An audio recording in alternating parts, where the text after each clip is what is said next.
Make sure you download the Woodward Sports app in the App Store and the Google Play Store today. Take Woodward Sports with you wherever you go and listen live on your phone or mobile device.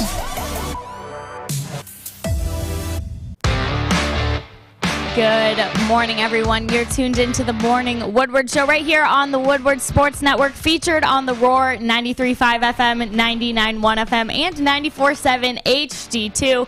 Good morning. Hola, mis amigos. At the desk, ¿cómo estás? What's going on? You guys, we had Monday Night Football last night.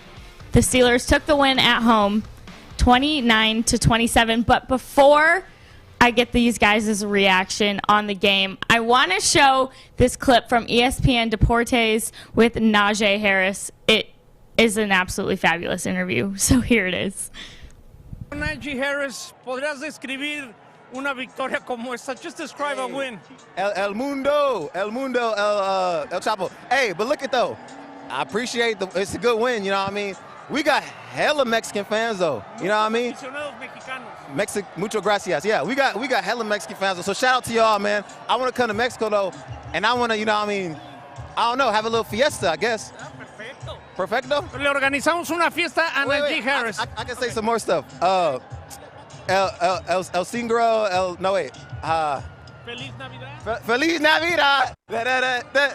Feliz Navidad. All right, I'm out. Perfecto. Thank you very much. Just one last question. You guys, mucho corazón, a lot of heart on this team. Yes. So tell me about that corazón of the Steelers. I already know the tradition here is, is just showing heart, and the standard is the standard. We know every game's not going to be, a big win. We made some mistakes on our end, but I wish I could speak Spanish. It would sound so much better. But Well, okay, so he tried his best. He tried to hang in there. El Chapo, I don't think is what they were looking for. But you guys, your reaction to last night's game, I've seen a lot of commentary online saying that it was rigged against the Bears. So your thoughts on the game and your thoughts on some of the officiating from last night, Jeff? Well, the officiating definitely didn't help the Bears. They had 12 penalties total, which hurt them, especially late in the game. But they still fought. They still competed. And the Steelers, every game so far the Steelers have been in, they've just slipped by. I mean, last week against the Browns, you saw what happened to them. And now this week, you're at home at Heinz Field, packed stadium. Justin Fields, big Monday night game. And you know what? I liked what I saw to Justin Fields last night, honestly. In the fourth quarter, the 2-minute drill at the very end of the game was just, honestly, it was poetry to watch. I mean, his ability hit Allen Robinson, which ended up he kind of tweaked his ankle or his hamstring, it looked like. But he hit Mooney in the end zone. It was a beautiful throw.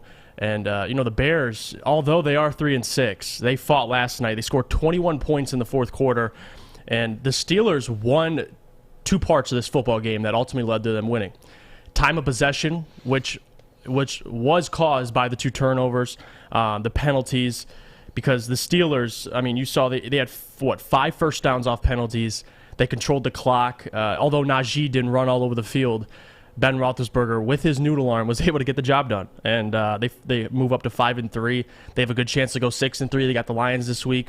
I still think the Steelers are frauds. And you know what? The only player I liked last night to watch was Najee. Although he wasn't running the ball particularly well, late in the game, the Steelers just kind of broke down, and same with the Bears. Like that fourth quarter, the amount of penalties that were called, undisciplined football, but the Steelers made it out because of the Bears. Just they gave up a touchdown in the red zone. Justin Fields threw a beautiful throw, and they called it back. So, yes, the Bears were hurt by the penalties, but at the end of the day, they just didn't play well enough early. I mean, you can't score 6 points through 3 quarters and 21 in the fourth and expect to just cruise to victory. The Steelers, I think Mike Tomlin, the Steelers, when they have a 14-point lead, it's a big difference. It's like 216-0 or something in 2 ties. It's ridiculous. So Mike Tomlin doesn't lose games when he's up 2 scores, and you saw that last night. And I thought, the Bears, you kind of take a whole lot away. They had David Montgomery come back finally off of the injury. He suffered a couple weeks back. It was his first game back. He played pretty good. Was able to run the ball, but like I said, they had to abandon that. Justin Fields made some plays on with his legs, but overall, I like what I saw to Justin Fields. Although they did take the loss, I think the Bears can feel comfortable with Justin Fields just in general. 2-minute drill. It took him a while to get kind of warmed up, but other than that, I liked what I saw at Justin Fields. Yeah, Justin Fields had a good game. It was nice to see. He's been improving week to week, every week, since probably, week 3, week 4, really? Yeah. So I'm happy for Justin Fields. He had a good game. It was an ugly game all around. I don't think anybody played exceptional outside of T.J. Watt. True. The referees didn't cost the Bears that football game. They didn't cost them the game, but that was some bogus refereeing, especially in the fourth quarter. The fourth quarter was a disaster, guys. I'm going to read off the combined points quarter by quarter, and it'll just give you an idea of how atrocious the fourth quarter was. 7 total points in the first quarter, 10 total in the second, 9 total in the third. Now you're like, whoa, it's a 29-27 game. Where'd they all come from? Well, my friends, 30 of the 56 points scored last night came in the fourth quarter. And they came because of awful decision-making on, honestly, both sides of the ball from both teams. Both teams really were just in complete turmoil. The referees were throwing flags at everything. And, if Bears fans want to be upset this morning, I guess you can be upset about the taunting call. I think that referee needs to lose his job. Yeah, that was absolutely ridiculous. And let me not say lose his job. That's too much. I think he should be suspended for about 2-3 games. And then, hey, that can't happen. NFL, that can't happen. You can't have your officials backing into a player, making contact and throwing a flag in the fourth quarter of a close football game. What's the agenda there?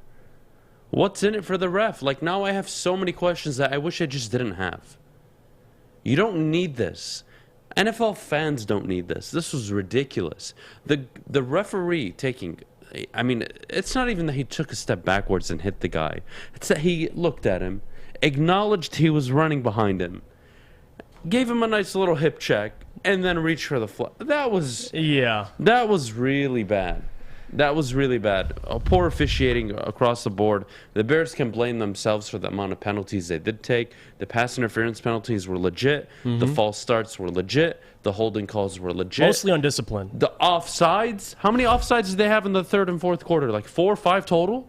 On the last drive, embarrassing. too. On Pittsburgh's last drive. Yeah, it was absolutely ridiculous. So, look, they can blame the refs all they want for the loss. That's not why they lost. But my goodness, that referee suspended the next 2-3 games at minimum. That is awful. I'm not hating on a ref enforcing his rule. I'm hating on a referee that made clear eye contact with a player who he saw running behind him. Marsh was not going to touch this referee. And the referee reaches for his pocket and gives him a nice hip check. And believe me, I wish it wasn't true, because it's really bad for the game. But that's what happened. And unless they can come out and explain to me how in some parallel universe that wasn't the referee's intention, and he was already going to throw the flag, and that he struggled to reach it, which is why he took a step back, he was looking down, whatever the excuse is, I hope there is one. Because if it's that, I deliberately threw a flag, that's so unacceptable. Yeah. That looks so unacceptable, honestly. Even the red zone penalty, where I think he tried to go after T.J. Watt's legs and get him shot, and that was called. He was outside of the tight end box, but you saw the commentators immediately disagreed, and it just looked bad. Look, we talk about a rough night for the referees. It was a rough night for the Monday Night Football commentators. Yeah. Oh my goodness, they were off 20 seconds on what was going on. And when they would jump on something, the opposite happened. It was, this guy's going to take a kick return. He's about to come up with it. No, he let it go in the back of the end zone. Yeah, that was... there was some really weird... I don't know. At that point, as soon as Louis Riddick, I think he said that, and I was like, all right, we're turning this volume down a little bit. Well, this is why Louis Riddick... speaking of Louis Riddick, you know what? That is a great segue. All right. Because there's something I really want to talk about this morning. Why is Mike Mayok still in a job? Anybody have answers on this? Kennedy, Fish, Alex, Jeff, everybody at home. Does anybody have a reason for me? Why a wannabe TV GM I was about to say, TV is guy. getting a gig at the Oakland Raiders, has busted not only on the previous draft, but multiple drafts prior. He's drafted low character guys who have always had off the field issues. This is the same guy that's running your organization in turmoil right now. That's what he's doing. Yep. This is a disaster out in Las Vegas. You need a complete rebuild. You need a GM and you need a head coach. And believe me, it's an attractive destination. Why? Because Derek Carr is there. Trust me. There's going to be a head coach that's going to want to work with him. And there's going to be a GM that says, I can build around that guy. But Mike Mayok shouldn't be in a job. No, not if you take Cleveland Farrell with your 5th overall pick, and now he's not on the team. And you cut him. Yeah, it's despicable. It's beyond. I mean, I don't even want to go into detail of like just his track record of disgusting draft picks. But my goodness, really? Why is he getting such a pass? I don't hear anybody talking about this. No, I don't. You're I don't right. see Twitter up in flames after the Henry Ruggs situation. Like, man, like what's going on out in Las Vegas? Like their organization is just mistake after mistake. And I know, as a GM, you can't control what a player does off the field, but you're also responsible for every individual in that building, especially the ones you bring 100%. in. So if I know Henry Ruggs, or let's say Jeff in my situation, is going through tough times or has a drinking problem, I'm going to address it with him. Like, Yeah. You need help. You need help. I don't care about football right now. I'm going to send you away for 90 days. You're going to go get help. And in 90 days, you can come back to the football team. But until then, no. Like, where is real leadership? Catching things before they happen. Mm-hmm. It's not happening in Las Vegas, I'll tell you that right now. Mayok's got to be out of the job, and Louis Riddick should stay on TV because he should not be a GM of any NFL franchise. I laughed when he was making comments about the Lions' job. Oh, my goodness. Oh, my, what a disaster that would have been. I would have taken Matt Patricia at GM over Louis Riddick, honestly. And even, listen, Mike Mayock selecting Damian Arnett. It was, I guess, the guy who was lined up, across from Okuda at Ohio State. He already had issues before getting drafted. Mike Mayock drafts him, and now he's cut for the video he posted with holding the gun up to the camera saying, I'm going to kill you. Guys, this is I want the you to characters. understand what's going on in Vegas, all right? You want to look at the 2019 draft? Oh, it's Oakland had the number 4 overall pick. I'm going to just read off names of players they passed on at positions they likely could have justified taking at that position. They passed on Devin White. They passed on Josh Allen, the linebacker, T.J. Hawkinson, Ed Oliver, Devin Bush, Rashawn Gary, Christian Wilkins. Let's see. it's like 6 starters right there. Yeah, at that point, what do you want me to do? They took Jonathan Abrams to be fair. Only good pick. That was a great pick. It wasn't just good. And Josh Jacobs. But ever since 2019, it's been a disaster show. So he had 3 first-round picks in the beginning. He busted on the number 5 overall pick. He hit late in the first round. That was very good of him. And ever since then, his draft picks have either been cut, released, traded, or they're not even on the field and they're sitting on the bench. That's your GM? Unacceptable. We got to go to break. We do. Lots of weird things happening during Monday Night Football last night. I know Najee Harris was quite upset about a lot of what was going on in the commentating booths.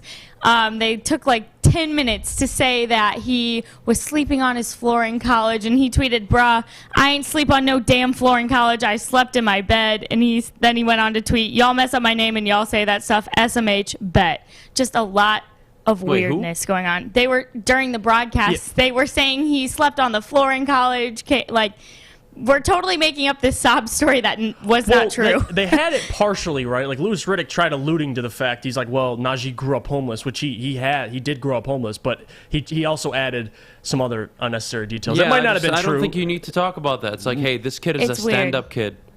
He went through a lot in his childhood. Which he did say overcame that, it, but he added. right? A whole But lot. he added, Alabama. he fabricated was a scholar. a bit. He was a scholar student. Yep. Excelled in everywhere, not just on the field, but off the field. 100%. High character guy. Will likely be a captain next year for this football team. That's how you talk about a player. Not, right. Oh, well, you know what? When Adham was growing up and, now he's all successful and stuff, well, this is what he went through. And why? You don't need to share my details with anybody. Right. Like, okay, you can allude to that Right. I was homeless. That's part of my story. Yes. Everything else is too much. Yeah. Right. Yeah, but ESPN isn't a sports network. It's a I don't even want to get into it. It's a hybrid of a lot of BS. So let's move on. All right. At that, we will go to break. Coming up next, we'll be getting into some comparisons between Mel Tucker and Jim Harbaugh. So stick around for that. But first, our friends over at Northwestern Tech. Listen, to Mike Mayok or whoever it may concern, I got an idea for you. Great opportunity for it. It's Northwestern Tech. If things don't work out, take your butt over to Northwestern Tech. You can start a new career in an industry that is always essential, the heating and cooling industry. Learn more today by visiting northwesterntech.edu. Hi, I'm David Hall from Hall Financial. With mortgage interest rates unbelievably low, the stakes to find your new home have never been higher. And that's why Hall Financial's exclusive realtor network allows us to connect you with a top-rated realtor in your area, making sure you take on the housing market and win. Hall Financial has earned over 4,000 five-star reviews because of our technology and our commitment to closing your loan fast. 866-CALL-HALL or chat with us online at callhallfirst.com. Welcome back, everyone, to the Morning Woodward Show. Happy to have you here. Happy Tuesday, you guys. All right, as promised, we're getting into some comparisons between Mel Tucker and Jim Harbaugh based on how they handle adversity. So I have some quotes for you guys. So let's start with Harbaugh. So when the Big Ten came and told Harbaugh that there were some officiating mistakes, especially on Aiden Hutchinson, for the overturned touchdown against Michigan State, Harbaugh said the film doesn't lie, and he said that they had admitted to making mistakes on multiple calls. Now, there wasn't super amazing calls either for Michigan State over the weekend. Tucker was asked about the Simeon Barrow targeting call. He said, "I don't like to talk about bad calls. That's not part of our culture. We don't like to make any excuses about anything. I think that makes your program soft and gives your players and coaches a way out." You guys, so compare and contrast these two coaches for me, how you would handle adversity, like a bad call, and just which team you which culture you rather be under, which is better for these young players. Oh, I mean, that's difficult to say. Culture-wise, I think both are good cultures. I mean, Michigan State, Mel Tucker, he's turned it around in 2 years. Mm-hmm. You got to give him credit. Mm-hmm. That relentless mindset, they keep preaching it. It's all part of their game. They haven't wavered from it, so I got to give them credit there. But I don't think it's appropriate for me to say, oh, well, I think Michigan or Michigan State are better culturally. I mean, did you like his response, Jim Harbaugh? Yeah. Regarding the penalty? Yeah. Or the officiating blunder? I mean, no, I think we're 9 days past the fact. Shut the hell up. Honestly. I don't care if you were asked that question. You can easily say, we're moving on. We're looking past the Michigan State game. Our focus right now is Penn State. And nobody can say anything. And they follow up with the same question again. You give them the same answer. Why are you so hung up on this, Jim Harbaugh? And even if, let's say, in an alternate universe, that touchdown does stay on the board, Michigan State still scored 37 points. And if I remember correctly, you walked away with 3 points instead of 7, which means there was a 4-point gap, and you lost by 4. So technically, it would have been a tie game. Does that mean you win? Does that mean you go to overtime and win? Does that mean you missed the extra point on the touchdown? We don't know. I don't want to play this game today. And Jim Harbaugh really needs to shut up because he's doing a really good job at Michigan right now. They really have an opportunity to pursue a Big Ten title, something, again, they haven't done in years. They haven't won it in God knows how long. He's got to beat Ohio State, but first he's got to take care of business at Penn State. But getting hung up all over the officiating and the apology from the committee, and just stop. Just stop. You're going to be okay. Trust me, Jim. Take care of Penn State. The rest will play itself out. How about we start there? Regarding Mel Tucker and Michigan State, he's building a heck of a program. I think the only concern I have with Michigan State is how long is Mel Tucker going to stay? Is he going to commit a 6, 8, 10-year project like we've seen with the program? Or is he, I'm not going to say pull a Colorado. I don't think he'll do that. But is he going to go into next year with his eyes somewhere else? Right. I don't know that. I know he has a history of leaving. But I think what he's building in East Lansing is something special. I think it's something where they're going to be Big Ten contenders minimum for the next 3 years. And his recruiting classes are starting to come in, and we've seen the excellent job he can do in the transfer portal. So Michigan State's going to be a damn good football team with Mel Tucker. I love what he's preaching. It's great. I don't think either program is in a situation where, I would avoid going there. No, not at all. If you're looking at a program that you want to avoid right now, if you're a top recruit in the nation, you probably look at, Clemson. Well, are they in turmoil? Is Dabo Swinney done? I mean, did he just hit the pot of gold with the quarterbacks and now he can't figure it out? I would, really consider Clemson, Oklahoma now moving to the SEC. Do I want to go to Oklahoma, play in the SEC, and just, is it going to be good for my development? Yeah, but is it going to hurt my draft stock? I don't know. As a college athlete is what you're going to have to think about. There's programs out there where you can question, what's it going to look like moving forward? With Michigan State and Michigan, if Jim Harbaugh and Mel Tucker, let's say in the next 2 years, are at the helm, I think there's no issue. Yeah, I don't think there's an issue, especially the year they're both having. But my problem is just the fact that Jim Harbaugh, 10 days out from the game, from when they face Michigan State, and they ask you a question about a call during that game. It's not a good look to respond how Jim Harbaugh responded. It shows bitterness. It shows it left a sour taste in your mouth, which we all know it did, but look at Mel Tucker and the way he responded. I get Jim Harbaugh was asked that question directly, but like Adam just alluded to, he could have answered any way he chose. He chose to answer it how he did, and he's right, because you saw Michigan players, even after the game, complaining about the referees. And now Jim Harbaugh is doing it. I mean, players, whatever your coach practices, your players preach. In this case, Jim Harbaugh is fine with that, talking about the referees, using that as a crutch. Mel Tucker, I mean, they've won. They just lost to Purdue. Have you heard any of their players talking about refereeing or anything? Mel Tucker, no excuses for him. I like the culture he's bringing, or he's building, rather.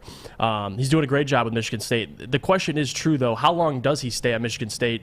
Because we're 2 years into a quote, rebuild or retool, and they're already one loss on schedule, way ahead of schedule. So it depends. If he's here for the next couple of years, the culture's only going to get stronger, and more recruits are going to be more interested, but you don't know. Mel Tucker's only mark on his career is becoming a head coach at Colorado, then leaving. So you don't really have a sample size of him staying at a university for a long period of time. I mean, it's yet to be determined, but I didn't like Jim Harbaugh's response, to be honest. I mean, although he's having a great year, you have one loss on the entire year, and it was against your rival, and that's what's eating at him, and I think that's what's pushing these responses more out, because if you try to make excuses, it doesn't fix the fact that, like Adam just said, you came out with 3. It would have been a tied game, and who knows? This isn't the NFL with the Rams and the Saints in a PI call that nearly did cost them the game situationally. This is different. I mean, there was some times during that football game where, yes, it looked like Peyton Thorne's shin was down, but at the same time, it's just how it works. Make a play earlier in the game. Figure it out. Defensively, they should have played better regardless. So I didn't like the response, but at the same time, I think this just shows, more so, because Jim Harbaugh has a good culture. We know this, but more so Mel Tucker, he's a leader of men. And that term gets thrown around a lot, especially with Dan Campbell being the head coach, leader of men. That's a leader right there. I mean, how he addressed the reporter and that question alone shows me that he knows what he's talking about. Listen, guys are going to want to rally behind him, and you could see that. Even regardless, after losing to a 6-3 now Purdue team, they still look more. I mean, listen, Michigan is coming off a win against Indiana. Mel Tucker and the Spartans just lost, and they look better right now, and they're feeling better than last week. Jim Harbaugh's still hanging that loss on his head, and you know what? It's kind of interesting to see, because me and you, Adam, talk about it, how big of a game that was for Jim Harbaugh, and I think he's starting to realize it, even 9 to 10 days after. So it is what it is. I don't like the response by Jim Harbaugh personally. I mean, there's so many other ways you could answer that, diverted the question. I don't agree that their culture is like this really good culture, because what creates a good culture? Winning. How about you win? Yes, you've won. I mean, look, guys, I've sat up here multiple times and given you a good rundown of Jim Harbaugh's time at Michigan and why I don't think it's as bad as maybe people think. But I can also say, well, he hasn't delivered against the rivals, hasn't delivered a Big Ten championship. Why'd you bring him here? I can look at both sides and, you know, at least be fair. But, Jim, you got to win a Big Ten, buddy. You have to. Everybody in that locker room knows how talented that football team is. Michigan has a damn good football team. And if you go on the road to Penn State and lose, you're done. You're done, and they'll find somebody else to come in and try to do the same thing you were doing. Because believe me, what you're doing now was being done prior. Not winning any Big Ten titles, not beating Ohio State, splitting with Michigan State, heck, not even splitting, losing tremendously. Losing on the road against ranked teams. You can't do this. You need to be a better Jim Harbaugh. You do. You need to finally deliver in the key moments. You gave us a little glimmer of hope in the beginning of the year when you went on the road and beat Nebraska and Wisconsin. That was good. I will give you praise for that. That was very good. You lost to Michigan State. You're up 30-14. Yep. Don't you dare go to Penn State, get up early and blow that lead. Don't you dare. Go out and play a complete 60 minutes, win that football game, and do me a favor, show up to Ann Arbor on the 27th with a shot at going to Indianapolis.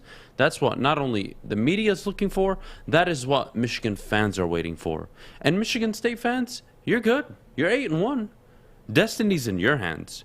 You go out and beat Ohio State and then beat Penn State, you're in the driver's seat. You control your destiny as much as Ohio State does. Michigan needs Ohio State to beat Michigan State. That's the key determining factor. If State beats Ohio State, Michigan State's running the table. But if they don't, then Michigan can say, oh, we're in the race. So there you go. Just go beat Penn State. That's all you got to worry about.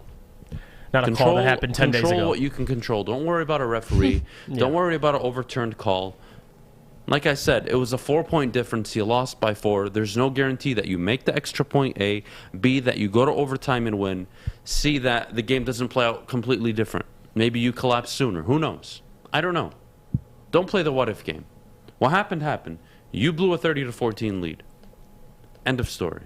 Move on. All right, and we will be moving on. We're talking a little bit of Lions when we come back, so stick around. But first, our friends over at MyBookie. All right, guys, MyBookie is where it's at. If you listened yesterday, I told you to take the overs in the NHL. All 3 hit at 5.5. It was a good day. Alex Westfall, our wonderful TD, made some money last night. Unfortunately, he only bet $5 on it. That's a him problem, not a me problem. But like I always say, when I gamble, I'm looking for a way to get an edge, and MyBookie provides me. Their lines are extremely friendly. I always feel like I'm getting an advantage when I'm betting on their website. So what are you waiting for? Sign up today using code Woodward. Claim your first deposit bonus with MyBookie and use their extra bonus funds that they're going to give you to kickstart your betting habits. Sign up today using code Woodward. Again, they'll match you dollar for dollar. You put in 50, they'll give you 50. You put in 100, they'll give you 100. You put in 200, they will give you $200. Bet from anywhere, anytime. Again, that's MyBookie using code Woodward when you sign up. And please, if you have a gambling problem, please call the Gambling Problem Hotline at 1-800-270-7117. Tony is a third-generation logger that has a simple, practical approach to life and work. That's why his Coast DX342 knife is perfect for him. The stainless steel blade is rust-resistant and made for all-weather use. And the double roll-lock safety ensures that it will never inadvertently close when he doesn't want it to. That's why Coast is trusted tough. Welcome back, everyone, to the Morning Woodward Show. All right, we need to get into what happened come the deadline, the November 2nd deadline. The Lions made no moves. Obviously, our wide receiver core is very depleted right now. Dan Campbell not interested in OBJ. Thank the Lord. But you guys, did they make the right move not going for any wide receivers, Jeff? Yes, they did. And I will say this. If you look at the statistics for the Lions this year with the receiving core, outside of T.J. Hockenson and DeAndre Swift, they have a combined 600 to 700 yards receiving, which is not good. But what also is not good is, throwing draft capital out the window for a Michael Gallup. I'm not even talking about Odell, because that was never happening. Dan Campbell even said it yesterday at his press conference. No, he shut it right down. So I'm not even talking about Odell. That's not going to happen. What could have happened is on the trade market before the trade deadline. And no, the Lions should not give up any draft capital nor a player for a receiver that either is on an expiring deal or a guy who you're probably won't help you. You already tried for Trinity Benson, the preseason star. It didn't work out. So save your draft capital like the Brad Holmes should be doing. And I actually like it. When they asked Dan Campbell about Odell, he said, me and Brad talk about everything. And Brad was not on board either. And that's a GM I respect right there, because it's hard. I mean, you're the number one. You're number one on the waiver wire, and you have a former All-Pro, a great wide receiver, someone who is injury prone. But it's hard not to take the bait on that, especially when you're winless. It's very easy to claim him and hope he helps you get your first win. But no, Brad Holmes understands, listen, this guy's going to be a problem even if we get him, because he does not want to be here. So Odell, they made the right decision. Stay away from him. The right decision as well was not trading for a wide receiver. They've already tried it. And you'd rather save it, keep your draft capital, draft a guy, either second round, late first round, third round, whatever the case may be.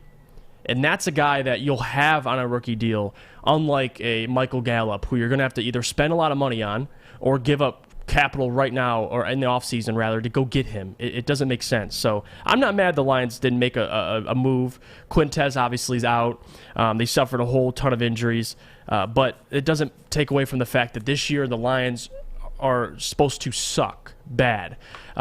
So if you win one game, 2 games, it's not going to be on the shoulders of a wide receiver you acquire in free agency or before on the trade deadline. It's not going to determine up to that. So they made the right move. Stay away from all the wide receivers in free agency right now, unless you like someone, you find someone you really like, and wait till the offseason. Wait till the draft, and wait till you can acquire somebody, draft somebody that you like, Brad Holmes likes, and leave it at that. I mean, I know Adam would agree with this as well.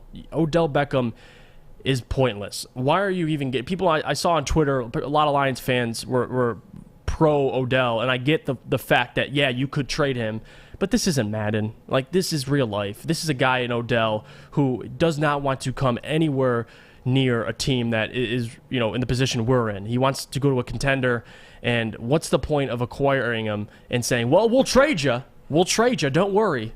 It doesn't make any sense. And I think they're making the right decision, avoiding him, avoiding any tempting offers, although they did make the trade 6th-round pick again for Trinity Benson. But other than that, I'm okay with it. I don't have a problem with them staying away from a wide receiver. Focus on it through the draft and just kind of get some more reps to your young guys. Amon-Ra St. Brown, hopefully Cephas comes back at some point. Just get those guys, more developed. Don't worry about taking some other guy to take playing time away from Amon-Ra or Quintez, but I think they made the right decision, just staying away from everybody.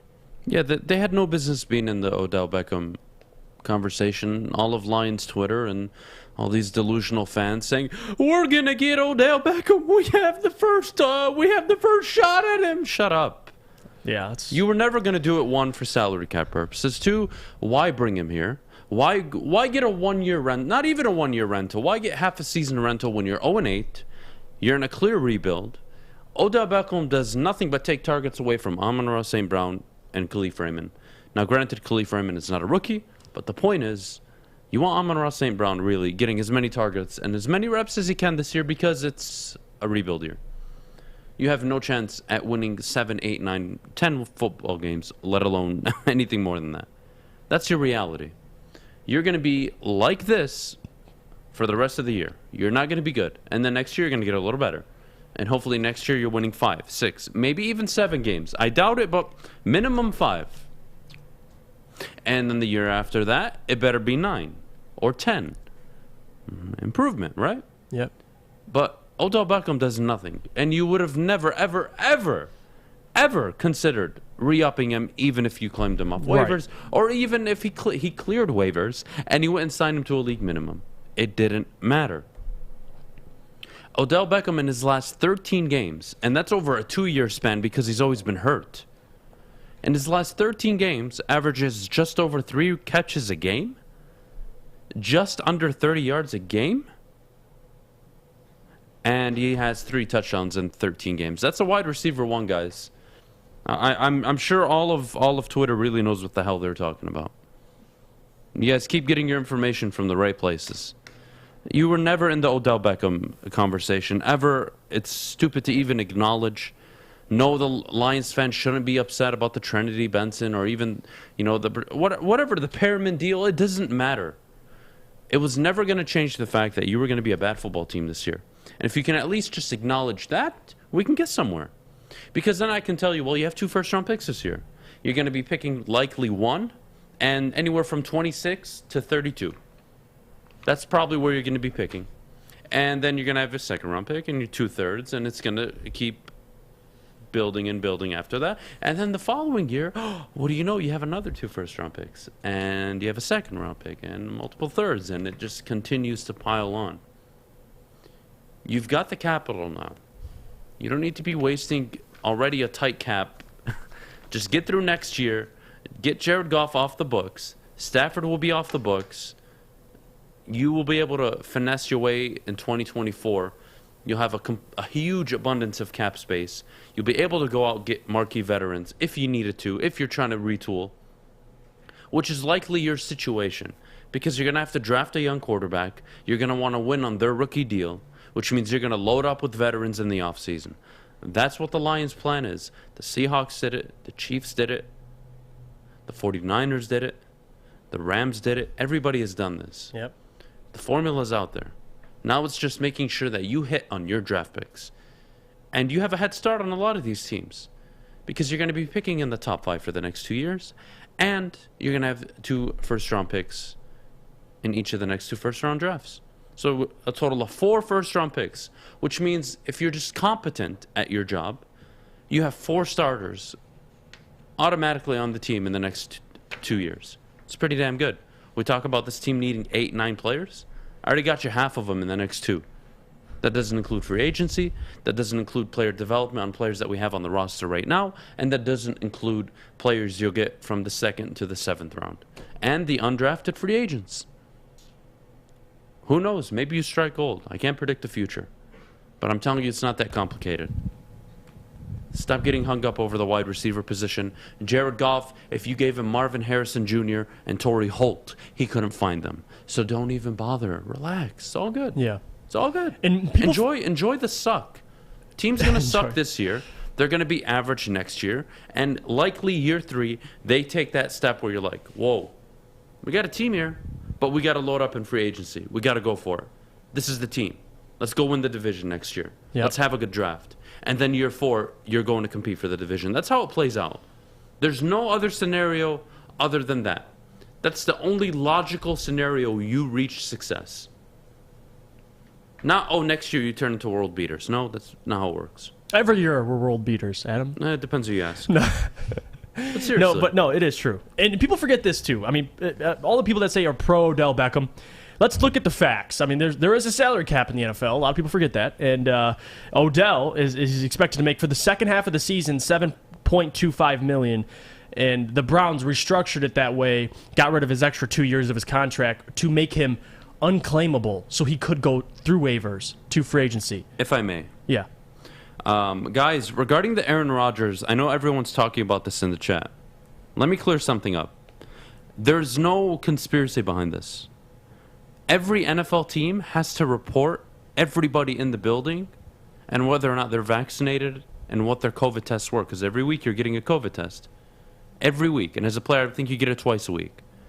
And then the teams submit a nice little document that says vaccinated, unvaccinated, and one of them is checked. The league has known Aaron has been unvaccinated since day 1. They've known. So have the Packers, so has everyone else. The problem is Aaron went out and said he's immunized, which threw off a lot of the media. And they're like, oh, so he's probably vaccinated. But that wasn't the case. That's an Aaron problem. The league knew he was unvaccinated. Now, Could they have cleared it up days after or say, hey, that's not what he meant? Nobody followed up on this story. Nobody went out and said, Aaron, are you actually... Nobody asked him the question, hey, Aaron, are you actually vaccinated? No. So whose fault is that really? Stop this. Stop it. Please. All right. On that note, we're going to hit the break. When we come back, these guys will give you their NFL power rankings, so stick around for that. But first, our friends with the best defense over at Guardian Alarm. Yeah, we talk about the draft and acquiring guys to help the Lions defense. I already have a good defense. You don't need anything to add to it. It's Guardian. Guardian Alarm, they get it. And a good defense on and off the field helps you feel secure. Guardian Alarm has state-of-the-art technology that helps you feel safe, all with 24/7 local monitoring. Guardian Alarm has convenient features that let you check in on your home, control lights or temperatures, detect smoke or carbon monoxide. It will even let you lock and unlock your doors. Call 800-STAY-OUT today. That's 800-STAY-OUT. Guardian Alarm has been trusted for over 90 years at keeping families safe. Fellas, football season is here. It's time to make your grooming experience easy like Sunday morning. Get to Lady Jane's Haircuts for Men. Walk in, relax, watch your favorite team play, and before you know it, your hair will be game ready. Get to Lady Jane's, open 10 to 8, 7 days a week. Walk in anytime. It's wicked awesome. Make sure you download the Woodward Sports app in the App Store and the Google Play Store today. Take Woodward Sports with you wherever you go and listen live on your phone or mobile device. All right, you guys, welcome back. As promised, Jeff and Adam have their NFL power rankings. Jeffrey, let's start with you. So 10, not too proud of this ranking because it was a weird week in the NFL. A lot of teams lost that were good teams. And so I'm doing it updated this week's power rankings. This is going to change, but 10, I have the Pittsburgh Steelers. And they're 5-3 right now, probably going to be 6-3. And I think they're frauds. Let me tell you this right to the camera. They are frauds. And you have them in your top 10? But who else are you put? I mean, you could put, I guess. I could put Cleveland over them. No, I could put... No, well, listen, in terms of how they've been playing, Cleveland did have a good win. I can put New England over them. I would probably not. I wouldn't take that. But listen, I would take the Jags. Go Jags! I mean, you're calling them frauds, but Steelers are 10. They at least this week. I'm doing it week to week. Well, number 10, I got the Patriots. They're 5-4. They've won 3 straight. They're playing just as hot as the Steelers are. They've looked better than the Steelers have. I like the defense of both teams, but you know what? What I'm getting out of Mac Jones is consistent play at the quarterback position. Ben Roethlisberger. I mean the Steelers' offense isn't really that dynamic. It's not what it used to be, and they struggle, and it shows. So, no, I got the Patriots at 10 this week. Who do you have? I agree. Making the list was very difficult this week because so many of the top teams lost, and it's like, oh, where do I shift them this week? But, yeah, I mean, anywhere from 10 to 14, it's kind of hit or miss. Yeah. You could make the argument for a ton of teams. Yeah, so. they're probably right after. I mean, they're all around. They're all close. They're close. All right, number 9. It's 9. I've got the Los Angeles Chargers. Woo! We agree? We agree, yeah. 10 was just messed up for us. But, yeah, 9 we agree. Los Angeles Chargers. All right, so we're not going to spend too much time on that. Los Angeles Chargers at 9. Number 8, who do you got? Dallas Cowboys. After they fell a little bit more than I thought. Okay. Yeah, after that loss against the Denver Broncos. Broncos. That was ass whooping. Well, it almost was a shutout until the fourth quarter. So, honestly, you could almost call it that. But Dallas Cowboys, they fall. I think they're still they're better than the pack of teams 9 to 15, but they're struggling. And, there's another team that I actually thought about putting Dallas Cowboys over, which I'll get to in my next ranking, but I just had to put them at 8. So I got them at 8. Number 8, I've got the Buffalo Bills. They had to fall for me this week. It was a really bad loss to the Jags. Yes, they can recover. Yes, I think they're a really complete team. You just week-to-week power rankings. When you lose, you're going to fall, and when you lose to a really bad team, you got to fall significantly. So they're going to fall out of the top 5, and they're going to fall to 8 for me this week. So my 7 is the Green Bay Packers, and with Jordan Love, you could probably put them top 20. But you know what? I'm still ranking them with Aaron Rodgers. They're still in my top 10, and I think they're a great football team regardless. I mean, if they had Aaron Rodgers last week, they beat the Chiefs. So I have them at 7, and their performance kind of just gave me the edge over the Cowboys. I mean, I've had them one away from each other all year pretty much. I think you hit it on the head. Their performance against Kansas City was impressive with the backup quarterback. Right. Their defense played lights out. I was really impressed with the Packers. I am in love with Matt LaFleur as a head coach. So number 7 on the list, 6. Correct? No, 7. No, I don't we're think you at said your 7? 7. What's your team on 7? Oh, okay. Number 7, the Dallas Cowboys. Okay. So, okay. Number 7, Dallas Cowboys. Bad loss. Yeah. Really bad loss. I mean, they can justify it and get back this week. But look, again, week-to-week power rankings. When you lose, and you lose bad, it's not going to help you. I thought they were a top 5 team last week. This week, they got to move out of it. Teams deserve to be ahead of them. Number 6, I've got the Tampa Bay Buccaneers. On a bye week, no action this week for them. But, I mean, there's a few teams I like over them, unfortunately. Look, this is a team that if they peak at the right time, which is later on in the year, they're going to be a problem in the playoffs. But right now, they're still dealing with injuries. Hopefully the bye week helps with that. We'll see if Antonio Brown returns later in the year. Not sure. And we'll go from there. But for now, I'm going to have them number 6 in my power rankings. Yep, 6. I have the Buffalo Bills. I mean, they dropped for me, especially that loss to the Jags. It was butt ugly what they were able to do. Especially, I mean, I was fine with it. I was facing them in fantasy, but regardless, it was ugly. In the Bills, they deserve to drop. It's just about how much they're dropping, and I put them above the Green Bay Packers and the Cowboys. I mean, even though record-wise they have one more loss, I just think the Bills are still, like you said, the most complete team, and I think they'll bounce back. It is week to week, but I'm not going to drop them way down the list. I'll give them 6, so they're 6 for me. All right, I'm okay with it. Let's start our top 5. Give me your number 5 team in the NFL going into Week 10. Tampa Bay Buccaneers on a bye week. They lost to the Saints before the bye week, obviously, but I still think they're still a contender. Obviously, I picked them to go to the Super Bowl again. So you know what? I'm sticking on the Buccaneers train. I think they, the last year after their bye week, they were unstoppable. And who knows? We're early in the season. We'll see if they make changes. Tom Brady's in the film room the whole week, so I got him at 5. Tampa Bay Buccaneers. All right, number 5, I've got the Los Angeles Rams. They took a steep fall. They were number 1 last week for me. Big fall this week. Look, they lost to, let's be honest, one of the best teams in football. Yeah. One of the most complete teams in football. But that doesn't excuse that you didn't look all that great. I really do have question marks about the LA Rams moving forward. I don't think it's time to jump off ship, but you got to ask questions. You got to be fair. And I think right now they're a top 5 team in the NFL, but the defense, not as opportunistic as they were last year. They were the number 1 scoring and ranked defense overall last year. This year, a real fall from grace with Brandon Staley leaving. They need to really get their act together. And Matthew Stafford can't be throwing 2 pick-6s in any football game, let alone against a damn good football team. You're not going to win that football game. Plain and simple. So they have their mistakes. They'll go back and they can correct them. They're going to fall to number 5 for me this week. Number 4, Jeff. I have the Rams. We're pretty close on that. I agree with you. You can't lose like that, especially I still think the Rams are Super Bowl contenders, but losing like that in that fashion with Matthew Stafford with a pick 6 and basically the second pick 6, it was, in the red zone, it was pretty much a pick 6. It's inexcusable, and they deserve to drop. My top 3, though, is a string of teams, or at least 2 of them, that very unfamiliar being up here in the top 3. So it's going to get interesting, these next couple ones. But 4, I have the Los Angeles Rams. So what about you? 3? No, I got number 4. Oh, 4. Don't skip my pick. Come on, man. Let's see what you got. Packers, number 4 for me. I think they're the 4th best team in the NFL. The players they've drafted in the secondary over the last few years are really stepping up. And credit to the GM, credit to the coaching staff. They're doing a heck of a job in Green Bay. 7-2. I like the football team. No Aaron Rodgers. They were still in it on the road in Kansas City. That could have been a game they could have easily walked away from and been like, yeah, whatever. Oh, yeah, the week prior against Arizona. Yeah, we're missing all of our players. We won that game. They beat the best team in football without some of their marquee players. I mean, that's a sign of a really damn good football team. Number 3, I've got the Baltimore Ravens. Baltimore Ravens are jumping up to 3 this week for me. Lamar Jackson is the clear front runner for MVP. Mm-hmm.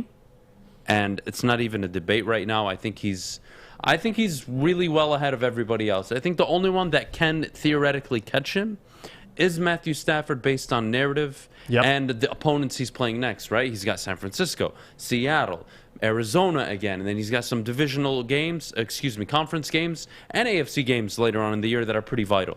He's going to be playing some good opponents. So if he can make the plays and Baltimore kind of falls off a little bit, well, you kind of have a case. But right now for me, it's Lamar Jackson. It's not even close. Credit to him. He's having his best year, better than his MVP year. He's more of a true MVP this year than his MVP season. I think MVP season was a lot of flash, big plays, put up the numbers. but you're really starting to see the value 100%. I agree of with Lamar Jackson, and that is a huge compliment more than just a regular season award. He's got the narrative, definitely, with all the injuries they've suffered. He's the most important player, in my opinion, in football. But anyway, moving on. You said 3 is the Ravens. I agree with you. 3 is Ravens for me as well.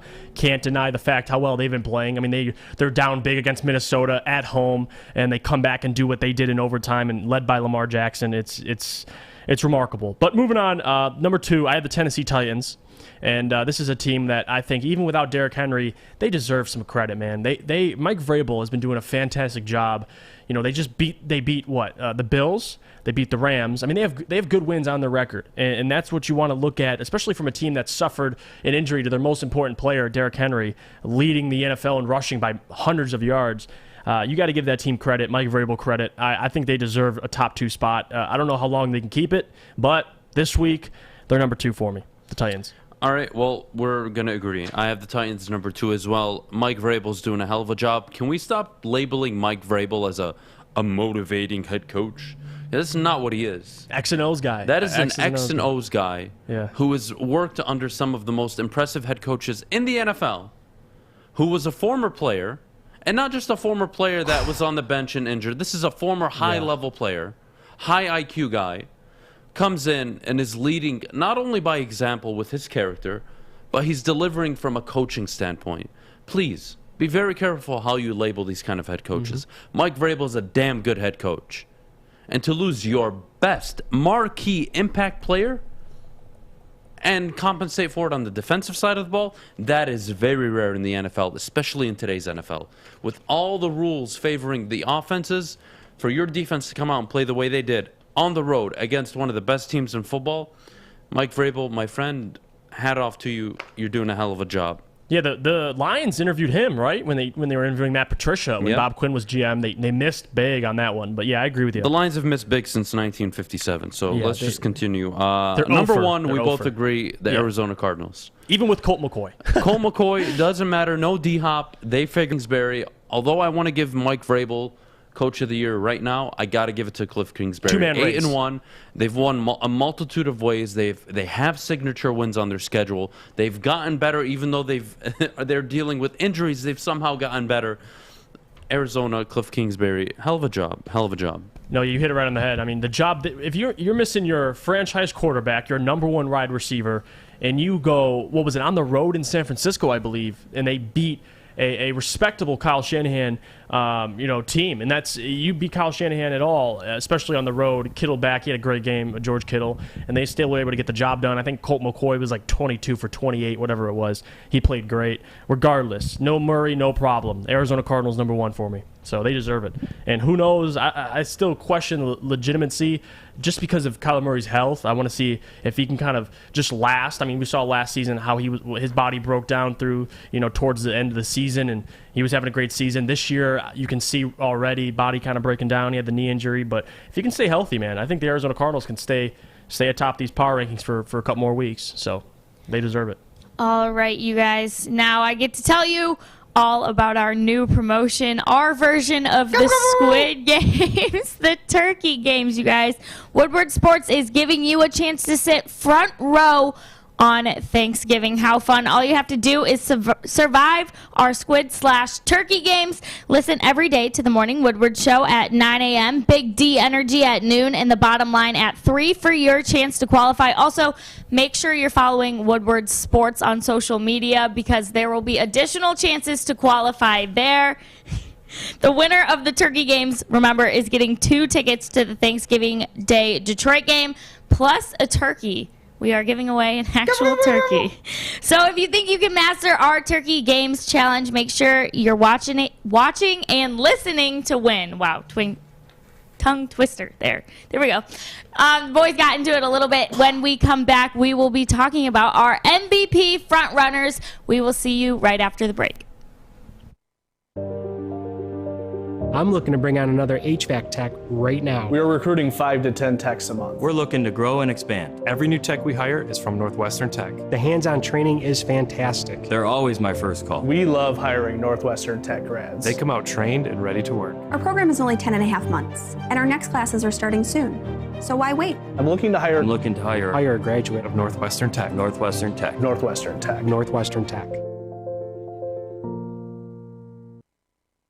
Make sure you download the Woodward Sports app in the App Store and the Google Play Store today. Take Woodward Sports with you wherever you go and listen live on your phone or mobile device.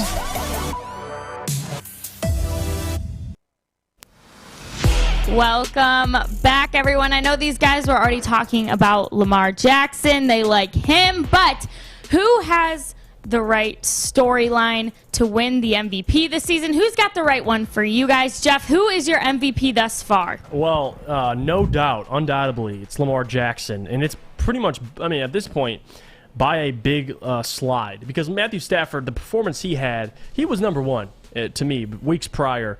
Although Lamar Jackson may be the most important player in football, on the Ravens especially, Matthew Stafford's been playing lights out, and that's what's really been advocating for his case. His record speaks for itself. I mean, now the Ravens have a tied record with him, so it's the margin of error is shrinking a little bit. But I would give it to Lamar Jackson. I mean, the season he's having so far and what he's been able to do with the Ravens right now in the season, he's 13 touchdowns, 7 interceptions, multiple touchdowns on the ground. What do you have? Over 100 yards rushing, along with 300 yards passing, and beating the Vikings.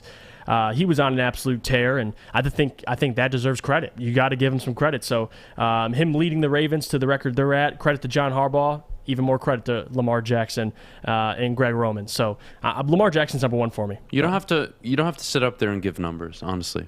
You don't need to look at a stat sheet to understand the value Lamar Jackson is bringing to that Baltimore Ravens football team.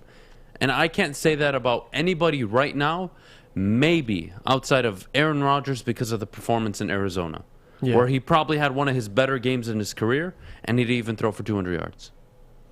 Lamar Jackson is giving you phenomenal performances, key third down plays, making plays with his legs, leading your team in rushing. He's doing it all for you. Lamar Jackson, for me, the clear MVP right now. I think Stafford is a distant second. I think third is Brady. And then fourth, Kyler Murray, because of the injuries. Like, if you're not on the field, you're going to lose those votes. Carson Wentz missed out on an MVP because he missed the final 2-3 games of the year. Simple. Yep. Derek Carr, same thing. Got hurt late in the year. It was a 13-3 Oakland Raiders team. Didn't matter. You got hurt. You missed a few games. You're done. Sorry. Unfortunate, but that's how it works.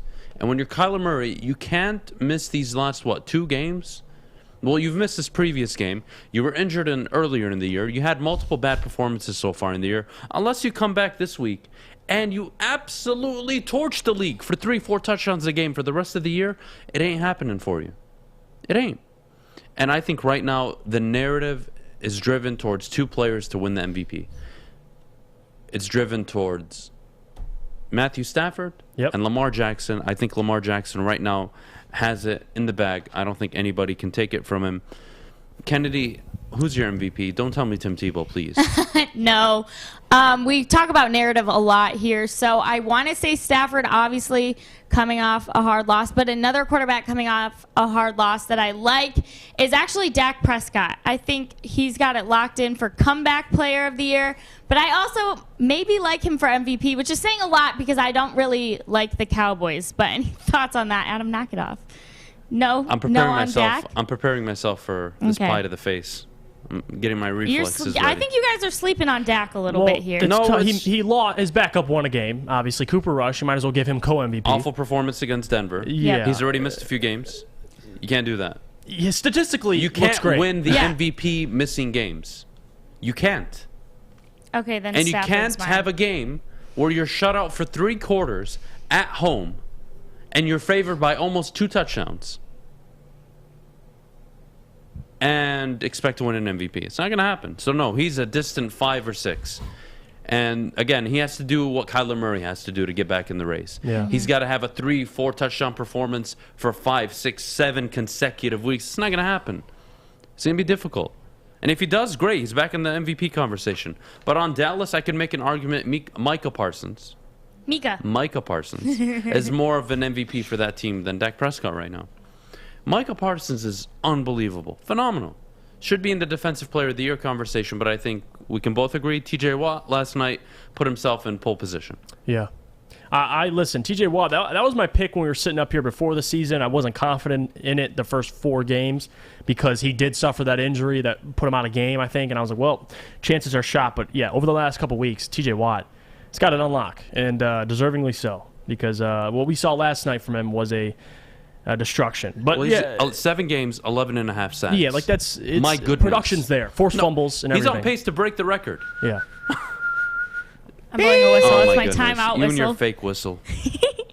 All right, you guys, it is 9, which means we have to qualify someone for our squid/turkey games. Remember, you have a chance at winning 2 front row seats to the Thanksgiving game against the Bears. All right, you guys, the first person to write pie in the chat will be qualified for our Thanksgiving games. All right, that's all from me. Boys, back to your MVP conversation. I'm waiting for... So, do you want me to announce who wins it? Yeah, sure. Whoever Jeff? you see first. All right, I'm waiting. I'm waiting for Pot to show up in this chat. Well, this is remember, gonna be we're on interesting. a little bit of a delay for them. It's so you not might that be bad. It's like 10, 15 seconds. It's not awful. Come on, people. Pie. Give me some pie. Pie. That's right, everyone. Moron. Adam will be taking a pie. All right, Moron. Moron is our winner. Woo! Congrats, Moron is our winner. Qualified. Shout out to Moron. Please reach out to Kennedy. Kennedy, you can give him the details. I'll get you hooked up. DM Kennedy, tweet her, do whatever you need to do to get her attention. She'll get you qualified and all set up. But back to the MVP Who's your second? We were talking a little bit about you said 1 through 4, but go through your second. Who's in second place? Matthew Stafford? Yeah, we can agree on Stafford. that. Matthew Third, Stafford in second. Third, I have Brady. That's just the numbers he's putting up. You can't ignore them. Number 4, I had to go Kyler Murray. And 5, honestly, I wouldn't even put Dak. I would put in Aaron Rodgers. So Josh Allen's nowhere to be found. Josh Allen right now, no. Yeah, no. I agree with you. Statistically, not matching up with his peers. And 5 and 3, unless you finish the season 13 and 4, with some bad losses too. It's going to be tough for me to put you in the MVP conversation. Even though I think he was my favorite, he was my pick to win it. Regardless, you can't have these kind of performances. You can't go on the road in Jacksonville and lose to a team that only puts up 9 points. Unacceptable. So he's out of it.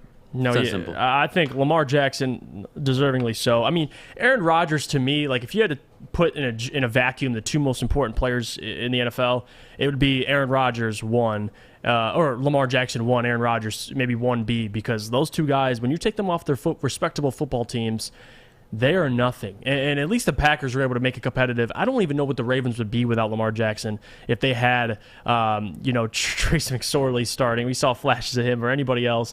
Lamar Jackson's the MVP. What is the team? That's what MVP to me stands for. Is what is your team when you take, hence the MVP off of it. And Lamar Jackson off the Ravens, I don't know how the hell they win games this year. I think they're a tanking franchise without Lamar Jackson. They might be over like the Lions. I don't know. We'll see. I wouldn't say over. They're probably a 3-4 win team, but yeah, regardless, realistically, yes. I love what David C said. Draft David Bell or Dotson with the first pick in the second. Okay, so here's my one concern. Are they going to be available? Let's say you have the number 1 overall pick. Do you trust that between pick, let's say 26 and 32, no one's going to snatch up late wide receivers?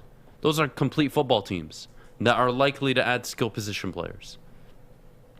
So if you take a flyer on Dotson or Bell in the first round, I wouldn't hate you for it, unless there's a defensive player on the board that you absolutely need and want. You go for him, and then you settle for one or the other, which one of them are likely to fall to you at number 33.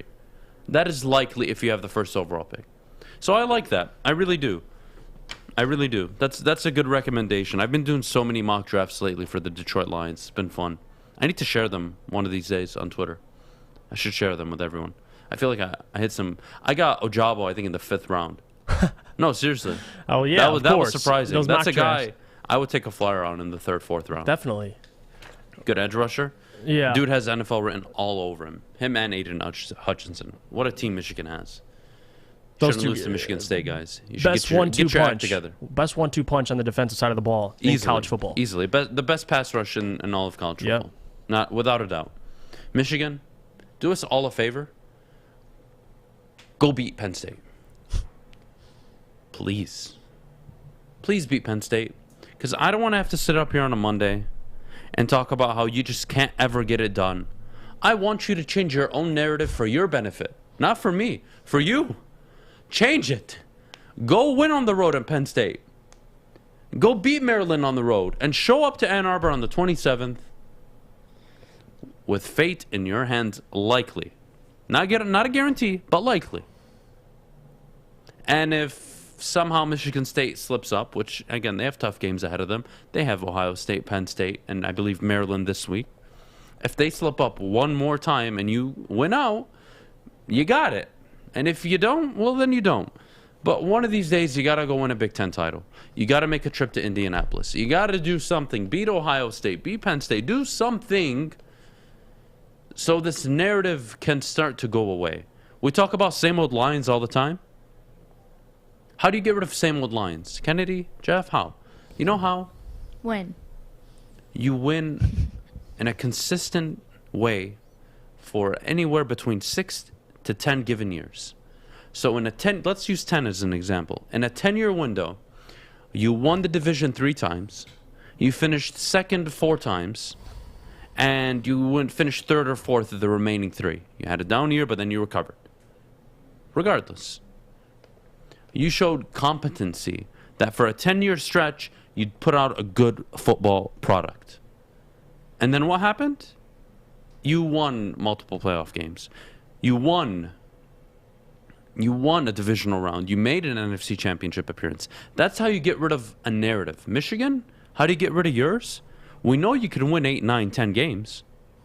Go beat Ohio State and make a trip to Indy. And then next year, do it again. And then the following year, come up short. And then the next year, maybe you come up short again, or maybe you go back to Indianapolis. Who knows? But start delivering on what you're supposed to. And you want to talk up a big game and call everybody in East Lansing, little brother, do me a favor, do that after you go to Indianapolis, after you win in Indianapolis, after you capture a Big Ten title, after you make a college football appearance. Please, get rid of the narrative that you can't win the big games, because let's be honest, the last 20 years you haven't been able to. All Plain right. and simple. We got to go to break. Coming up next, we're going to do some Reddit roast. You guys know I like to get under Adam's skin, so I specifically found some posts that will do just that. So make sure you stick around for that. But first, our friends over at the Folding Warehouse. All right, guys, Folding Warehouse. Woodward Sports is going to be there in the next few weeks. Joey is setting up an awesome team bonding / team company moral event. It's going to be a blast. We're going to have so much fun there. The Folding Warehouse in Hamtramck, home of the original bowling pin game called Folding, of course. Host your corporate party, team building event like we're going to be doing at Woodward Sports, or just come in with family and friends. There's 2 ways to play and have a great time. There's their $10 unlimited open play. Stay the whole time. We're open. You can stay the whole time. They're open the whole day, guys. It's a great time. And, of course, you can reserve your own private lane for $120, and it'll fit up to 10 people for 2 hours. They have over 100 beers. They have a $2 Mystic beer machine. And, of course, they have multiple bars throughout the building. You can bring your own food or have it delivered in. Come and get your full on. Check out foldingwarehouse.com. Hi, I'm David Hall from Hall Financial. One mortgage myth we hear all the time is having to choose between a 15 or a 30-year fixed term. At Hall Financial, we offer the modern mortgage to create a flexible term that fits your unique financial situation. Our team of mortgage experts are available 7 days a week to review your goals and customize a solution for you. Get started today with a free 5-minute mortgage review at 866-CALL-HALL or chat with us online at callhallfirst.com. Welcome back, everyone. You're listening to Woodward Sports, featured on the Roar 93.5 FM, 99.1 FM, and 94.7 HD2. As promised, we have some Reddit roast. So you boys, are you ready for the first post? I think this one might upset both of you, but we shall see. This one is by Wavney, and it is titled, "Why Are We Giving Swift a Pass?" When Lions fans name bright spots, building blocks, or untradeable players on our roster, Swift is always one of few players mentioned. But as much as I enjoy his occasional flash plays, he's been a decidedly below average so far this year. He's near the bottom of the league in yards per carry and isn't doing that much damage in the passing game. Why do we treat him like he's a Pro Bowler when he's at or below replacement level? Jeff, you can take this first. That That's got to be, honestly, Adam, one of the stupidest things I've ever heard. Yeah, I get the rushing part. I mean, yeah, they haven't been utilizing him as much as in the run game because, hello, the Lions are down every game. But nonetheless, I digress because I want to talk about when he mentioned the receiving part, which is just idiotic. I mean, this is a running back that's second on your team behind T.J. Hockenson in receiving yards. This is a running back that, just till a little bit ago was leading all running backs in not only receptions but also receiving yards. You sound like an idiot, whoever you are on Reddit. And more importantly, I might can get on the train of, do we need to utilize him more in different ways? Maybe. Jeff, what's a respectable number? Let's say yards per carry. What's a good number for a running back? What do you think a feature running back needs to average per game over the course of the season? It's like 3 to 4 yards a carry. I mean, so I don't agree. I don't think 3. Anywhere in the 3s, I think is too low. Okay, so 4. But anything over 4.2, 4.3, I think is acceptable, right? Can we agree on that? Give me at least? 4 yards a clip. Yeah, 4 yards yards a clip carry, is fine. That's good. Not bad. All right, good. DeAndre Swift's averaging 4.6 yards a carry. You aren't running him enough. You aren't. You just aren't. 114 carries for over 500 yards. He's doing just fine. So how about we retract a little bit and not sound like a complete idiot? What's his name? Does he have a name, or is he some Twitter warrior with a fake account? It was like something Verby or something. It's a fake name. Well, regardless, look, he's got almost 1,000 yards from scrimmage. We're not even halfway into the year. Dude's on pace for 2,000 yards from scrimmage. He's on pace to rush for over 1,000 and almost get 1,000 in receiving. Tell me more. Is there anything else I should even have to say? I think that explains it enough. No, that perfectly explains it. And what do you think you're going to get for a running back in today's market? A first-round pick? Nope. Second-round pick? Nope. So, no, why would you trade him? Why would you? It's to the detriment of your football team. He is one of your big playmakers. Right now, you don't have an over-the-top receiver, so who is accountable for the 2 biggest receiving plays of the year?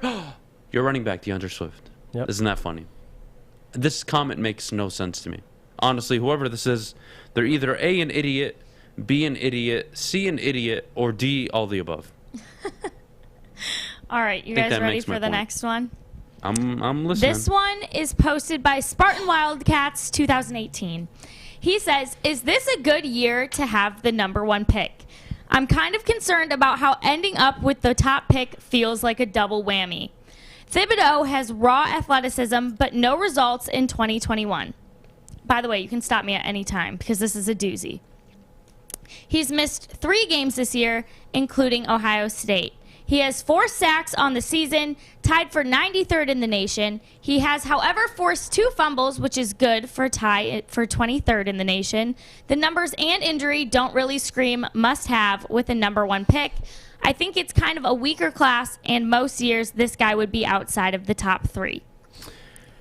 Well, this guy's not as much as of an idiot, but it's at the same time, I can kind of see where he's coming from. Yes, I talked about this probably a good 2 weeks ago when I mentioned, of course, the Lions get the #1 pick, are projected to, in a year where there's no clear-cut #1 quarterback, and the best defensive player in Thibodeau has missed games. And, he's not the Myles Garrett of the Browns when they took him out of Texas A&M and what he was able to do as a pass rusher, but when you have the #1 pick, you take the best player available. And if you don't think Thibodeau's that guy, there's no reason why they can't move down and take someone they do like. So I can kind of see where he's coming from, but at the same time, you get what you get. Every year there's new players coming into the draft. Next year is going to be the Bryce Youngs of the world. This year, the Lions have probably the #1 overall pick, and you got Kayvon Thibodeau available. So that's just kind of how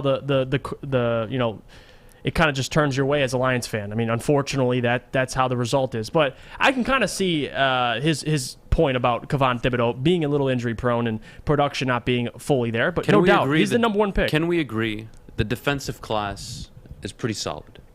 Mm-hmm. If you're picking in the top 7, you're going to find yourself a good defensive player. Yes. So, to his point, to an extent, I think the Lions are in a great position. The point isn't made yet, boys. The point goes on. Well, the point is, in my opinion, the Lions can easily trade back to 3, 4, 5, 7, if they wanted to, get a haul of draft picks, and still wind up with a top 10 talent from that draft class. They'll be just fine. So, no, you don't have to take Kayvon Thibodeau. And honestly, for me, it's way too early to talk draft because I am too involved in the NFL season right now. I haven't even turned my attention to the draft. So I'm not even going to sit up here and say anything where I think or this is what I would suggest they do. I'll do that in February and March once I've had enough time to really pay attention to all this stuff and start digging in. But till then, no, I think you're in a good spot. If you end up with the number 1 pick, you can either take the number 1 prospect or you can trade back and end up with a damn good defensive player. And either way, you're happy, and then you have a haul of picks, and your team is going to get better much quicker. You're fine. You win, Detroit, either way. You're going to be just fine. Yeah, it depends. This is a good situation. As long as Brad Holmes does his job and drafts correctly, you're going to be in a damn good situation. Let me finish the post. Then he goes on to compare with someone we know well. Aiden Hutchinson has athleticism and solid results. No injuries this year, which is great. Missed most of last season, which is not great. He has 6 sacks, which is good for tie 20th in the nation, and 1 forced fumble, which is good for a tie 110th in the nation. Once again, I could not get mad at this pick. I'd actually like this pick more than Thibodeau, but I get that Thibodeau probably gets an edge based on what he could be. The lone silver lining that I think is that a quarterback or 2 are going to rise in this draft. Whether it's Corral, Pickett, Strong, Howell, etc., some QB is going to have a day at the combine. Teams will begin to talk themselves into how it could work, and this pick will become a lot more valuable. Now, maybe one of those QBs ends up being that good. I don't think anyone is buying that right now. What is certain is that before this is over, a QB will be getting the hype. Right now, I kind of feel like getting draft capital would be more important than using the top pick to land a player that will likely end up good but not great. I guess what I'd like to know is if we'd be better off trying to trade down and gambling that a team is desperate for a QB, or am I overreacting entirely? No, I like it. I think, look, this happens every year. I could name you 10 teams right now in the NFL, including the Detroit Lions, that need a quarterback. And when you're a GM and you're a head coach and your job is on the line and you're not confident in your quarterback, you're going to do whatever it takes to go and get him. And I think the Lions are in a position, or could be, come February, March, April, to trade away the number 1 overall pick to a desperate team that wants to take a flyer on one of these quarterbacks. Guys, you can go back to the 2017 draft. Marcus Mariota, Jameis Winston. That was a debacle. Oh, not 2017. I forget the year. But regardless, look at last year's draft. Penei Sewell fell to 7. Why? 3 teams wanted a quarterback. Literally. Trevor Lawrence, Zach Wilson, Trey Lance. There you go. Yep.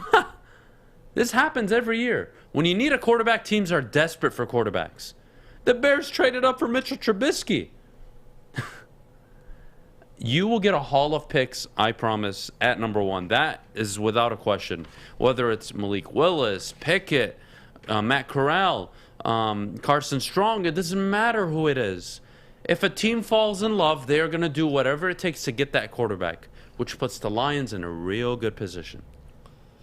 Now, if you're picking number 4 overall, and the number 2 team, let's say, doesn't need a quarterback, but the number 3 team does, well, you got to trade up. You got to trade up, and you don't know if you're trading up to 2 or to 1. But that market's going to be there, regardless. It's going to be there. And it's going to make the Lions, it's going to put the Lions in a real good position. So I think he's onto something. I do think it's early, but I'm not really opposed to it. No, the whole quarterback conversation is interesting. The cream of the crop this year is very light, but that doesn't mean it can't, towards the end of the college football season, heat up and like you just alluded to. Zach Wilson was projected undrafted in September of last year. He wasn't even on the draft board. By October, November, he was a 3rd-round pick. You could say the same about Joe Burrow. And by December, he was the number 1 prospect, not number 1, but number 2, number 3 prospect in the draft. Same with Joe Burrow. It just takes one team to fall in love, and they will do whatever it takes to get that pick. It took the 49ers to fall in love with so much with Trey Lance that they traded up, from 10, 11? Yeah. All the way to number 3. The Lions are going to be in a good position. I'm excited to watch how it plays out. It's a win-win. You can't lie about that. It's a win-win. All right, this last one coming in after the Bears game last night, posted by OU Grizz15, titled, "The Lions Should Have Drafted Fields." His post says, "Now we have to wait 2 years to draft a QB. Was such a Lions thing to do when we drafted an O-lineman." OU what's his name? Grizz15. OG Grizz 15? OU? So he's Go from the University of Oakland? Yeah. Well, that school is putting out a bunch of dummies. That's all I know. We love you, if Neil Rule. Parents, if you're trying to send your kids to college, I wouldn't send them to Oakland University. That's a little mean, but That is mean. No, he does not that's mean just that. the stupidest thing I've ever heard. Yeah. It really is. No. Hell no. Look, I can argue about Penei, Sewell, and we can talk about all this all you want. But Justin Fields has yet to turn into a franchise quarterback. Yeah. And let's be honest, Detroit, wake the hell up. Almost dropped an F-bomb. That would have been awesome. Wake up.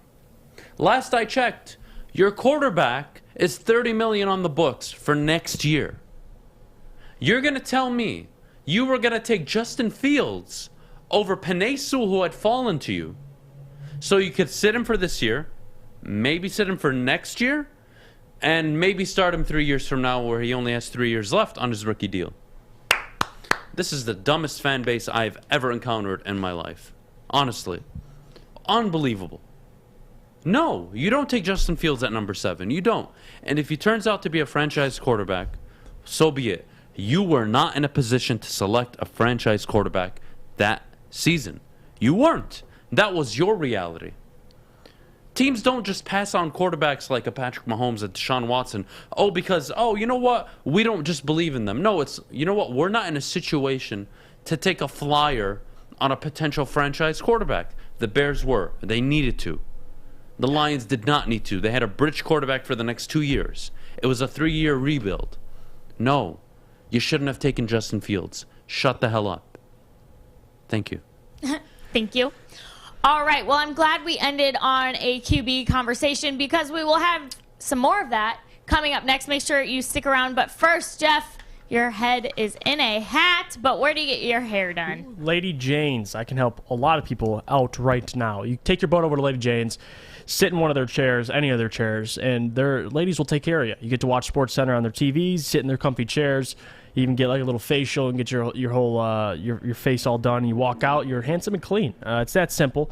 Get to Lady Jane's, open 10 to 8, 7 days a week. Walk in any time because it is wicked awesome. Okay, you thirsty little spin goblins. I want you to pedal into the next dimension. Spin it! Spin! Spin! Uh-oh! Carmen's falling behind. Let's give her the hiss of shame. Spin! Spin! Spin till you bleed! Don't ride the bike of shame. Come to Planet Fitness and find your own lane with tons of equipment, free fitness training, and no hissing. Join today for just $10 a month. Welcome back, everyone. All right. With Goff struggling, we've seen fans calling for David Blau left and right. I've been as dramatic to call for Jack Fox to go in for a few snaps, but now the QB room is getting some additional help. Reserve QB Tim Boyle has been designated to return from IR. Boyle has been on IR for all 9 of the regular season weeks thus far with a thumb injury, but now the Lions have 21 days to activate Boyle or keep him on IR. But you guys, is it time for us to call in for backup? Let us remind everyone that Boyle was a backup for Aaron Rodgers in 2020. So you guys, your thoughts on Boyle, on Blau, on Goff. Let's get into all of it. Jeff, we'll start with you. I know some people don't like when people say this, but it's true. 2 things can be true in this situation. Jared Goff can suck and be bad. I mean, he has a quarterback rating of 28.9, so that's true. What's also true is it doesn't mean you bench him.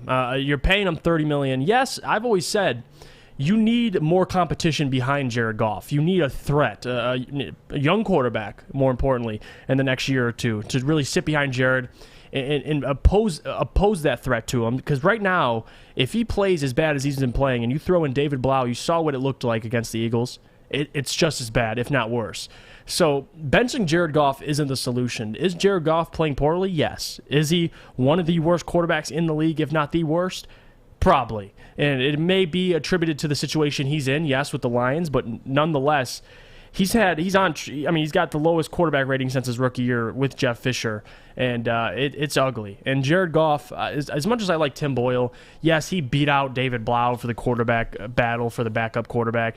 That doesn't mean he should start. He's not the franchise quarterback. Maybe if we drafted Tim Boyle, in the first round or in last year's draft, and we drafted him, I could see why you'd want to get him reps. He's a backup quarterback. You play Jared Goff throughout the entirety of the year. You'll probably lose more games with him regardless. So do it. Start him. And next year, when you have a rookie, or the year after that, when you have a young quarterback, maybe you do bench Jared Goff at one point. But right now, he's making $30 million a year, and he's your starter. I mean, why bench him? You're winless regardless. Why bench him? You want to keep losing. Right, so start him. The horrible quarterback, the worst quarterback in the NFL, keep him in. Please, God, keep Jared Goff in. I don't need him to have a backup. I don't care if that camera was Jared Goff's backup. Fish, get some pads on. Unbelievable. You could be the backup. Unbelievable. No, absolutely not. Nobody needs to be behind Jared Goff outside of the next year's future quarterback when they draft him. If they take a quarterback this offseason in the draft, that's who gets behind Jared Goff. No problem. For 1 year. Or you start him right away, and then you just eat shit, knowing that there's $30 million in dead cap. I don't care. Fair? You're either taking a quarterback in the late first round, early second, or you're not taking one until the fourth, fifth round. And even if you do that, is it really worth the investment? Just wait till the next year, knowing Jared Goff is your quarterback, and you'll likely have a top 5 pick, and you'll have an abundance of draft capital, which means you'll be able to maneuver and get what you want.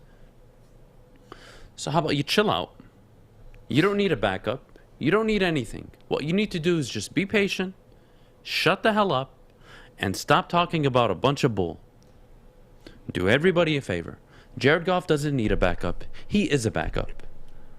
Your team doesn't need a quarterback. It's awful. It needs 8-9 players outside of a quarterback. Go draft those players.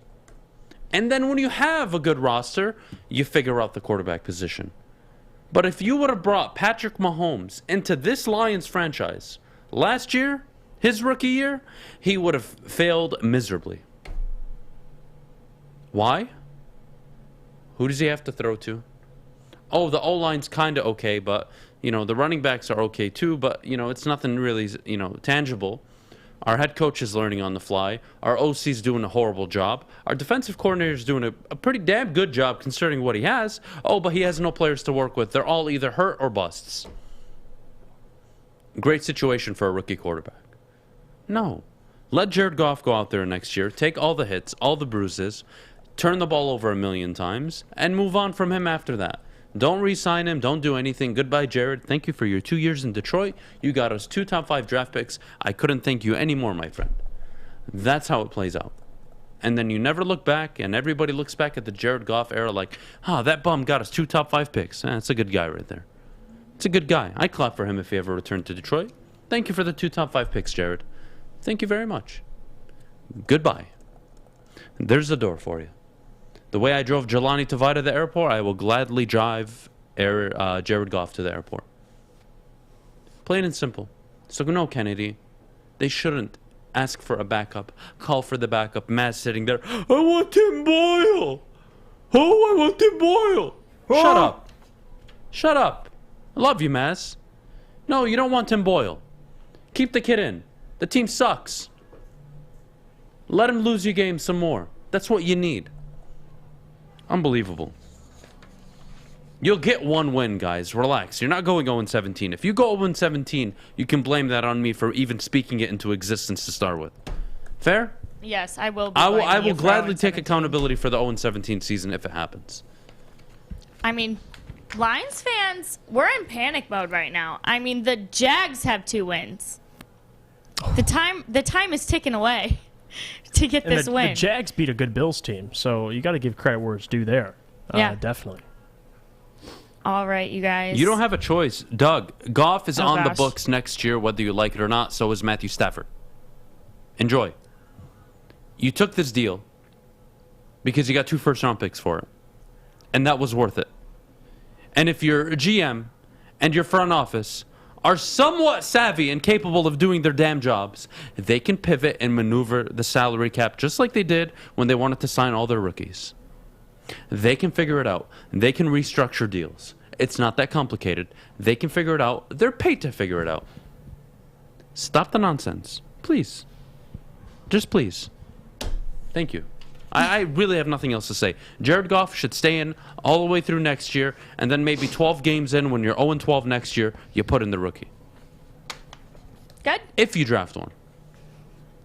Yeah. I mean, I have nothing to add, honestly. Jeff, nothing more?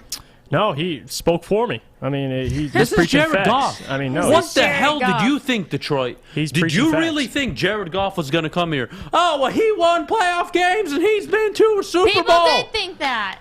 People are stupid as hell, especially Detroit Lions fans. You think because he came in with a Super Bowl appearance and because he came in with playoff wins that he was the Messiah, he was going to change your franchise? Are you serious? How delusional can you be? I pity you. I feel bad for you. I really do. I am sincerely sorry that you think the way you do. It's really sad, and it's depressing. Jared Goff was regressing for 3 straight years before he showed up here. He went to the playoffs and he won a game! Goddamn idiots. Goddamn idiots.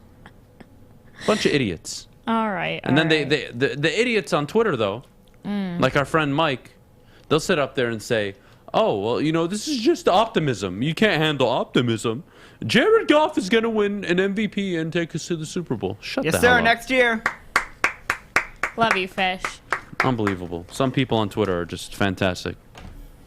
All right. On that note, we will go to break. Coming up next, Sewell is most likely heading back to right tackle. One of Adam's favorite conversations to have every single week. I'll spoil it right now. I don't give a you know what. Good call. I just don't anymore.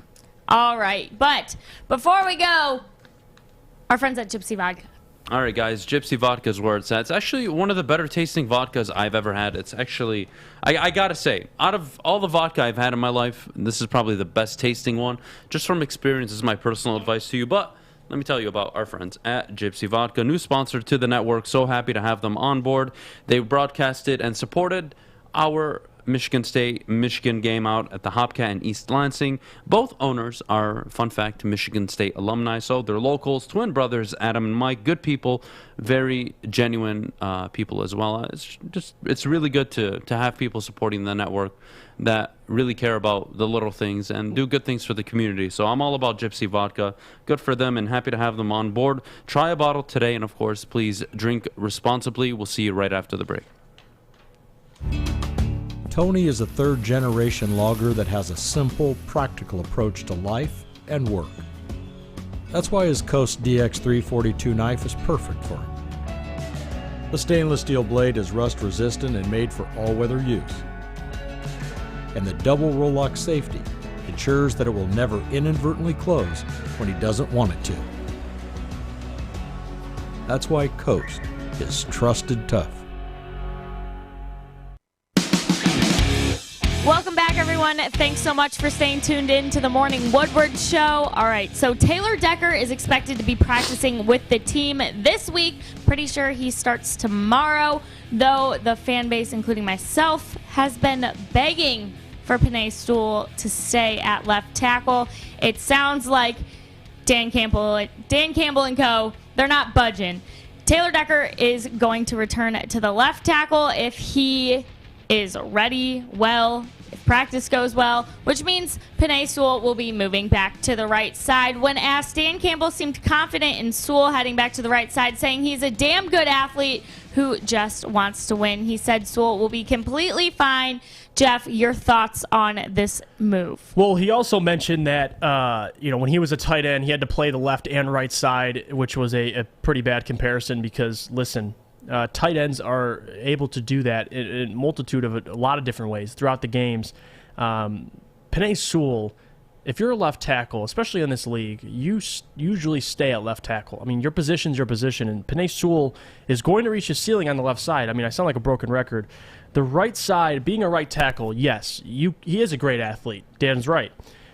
He will, in terms of being agile and being quick on his feet, he has those things. But in terms of being comfortable, this is your 7th overall pick, and you want him to be comfortable. You want him to play as well as he can play. And I think he's played a pretty damn good last couple games at left tackle. Maybe that's just me. But coming out, and now you're going to move him to the right side, it's what has to happen. I mean, it doesn't have to, but ultimately you have a veteran who's a left tackle. He's not going to budge. You missed your opportunity to have a conversation with Taylor Decker and address this situation earlier. It's too late now. Penei Sewell will play right tackle. Taylor Decker's already practicing at left tackle. Penei Sewell, of course, played left tackle through the bye week. Now he's changing to right tackle.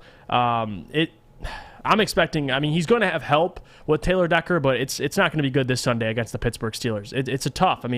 You're possibly going against Cameron Hayward as a rookie in a position that you're not as comfortable in. I'm not saying he's never played right tackle. I'm sure tackles. Taylor Decker played right tackle in college. It's a completely different position. But it is. To your point, and especially in the NFL. You know what? This sticks with me. You look up.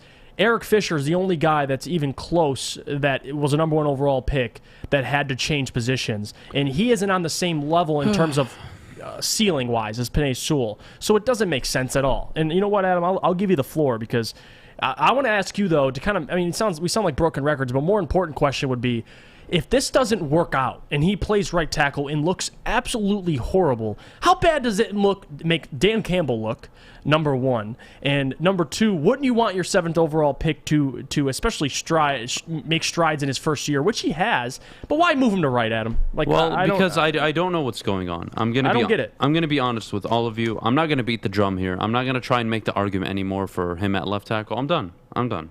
I really am. I have nothing to offer. What I'm going to tell you is, if you drafted him, Brad Holmes, to be a right tackle, then you should be fired. And I'll tell you why. Because you had an opportunity at the start of the year, when Taylor Decker got hurt, to acknowledge, hey, we drafted him to become a right tackle. He's staying at the right all year, and we'll figure out what we're going to do at the left side. Now, I don't think that's the case. I don't think that's what they're thinking. I think, to be honest, they drafted him to be a left tackle. And you're 0-8. There's 9 games left. Have at it. Put him at right tackle. Experiment. It's a year where you can experiment. It's not like it's going to change anything. I really have nothing to add. I'm just frustrated at this point that we're sitting here 9 weeks in, still talking about the same garbage. A left tackle who's been injured all year. A left tackle rookie that's shown promise, who's shown development, has one of the highest PFF ratings for left tackles over the last 3 weeks. It doesn't matter.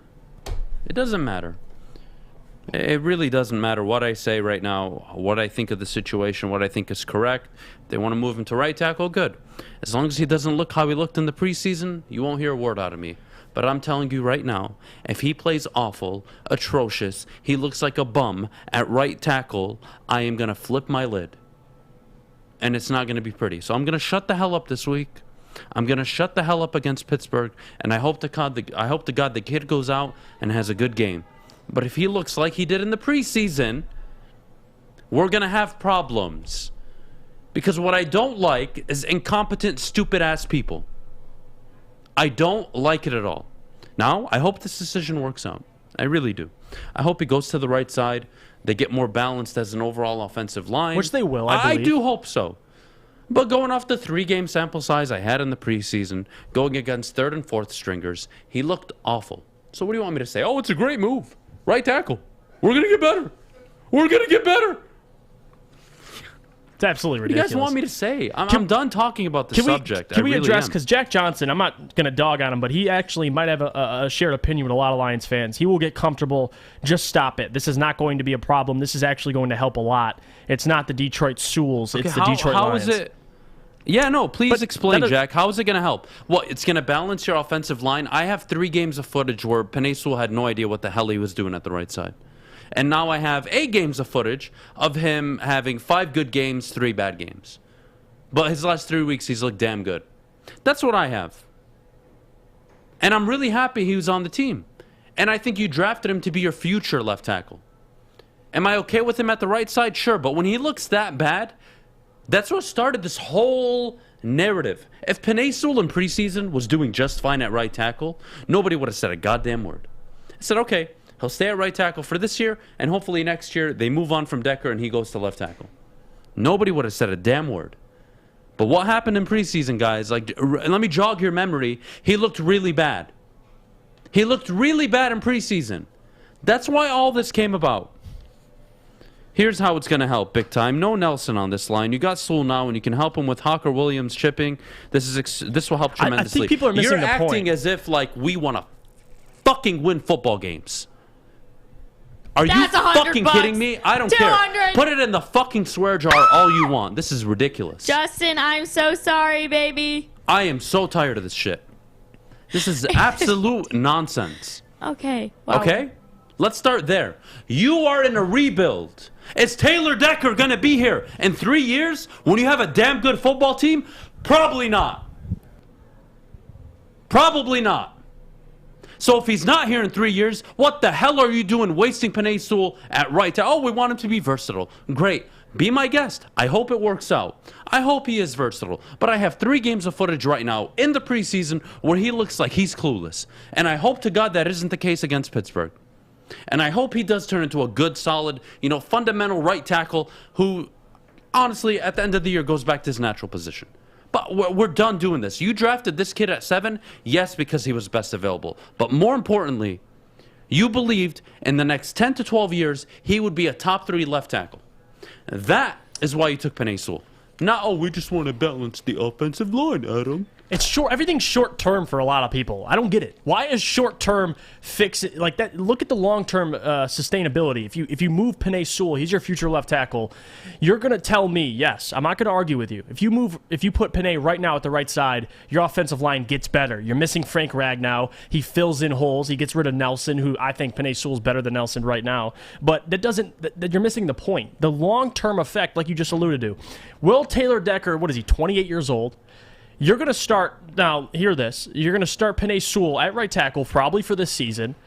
So do you want them to keep Taylor Decker for next season, put him at right tackle again? And when Taylor Decker decides to either we trade him or when he's upwards of 30 years old, you're going to put... Easy, what the hell does that mean? You got to see him in regular season action before dropping F-bombs, though.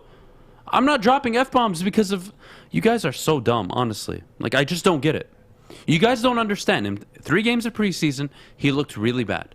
That's what started this whole conversation. Not because I have some agenda against the Lions. Not because of anything. He did not look good at the right tackle position, and we were nervous going into San Francisco on how he would look. And what happened? Decker went down. He walks into San Francisco opening night, and he does a hell of a job against Nick Bosa. And everybody is praising him at left tackle.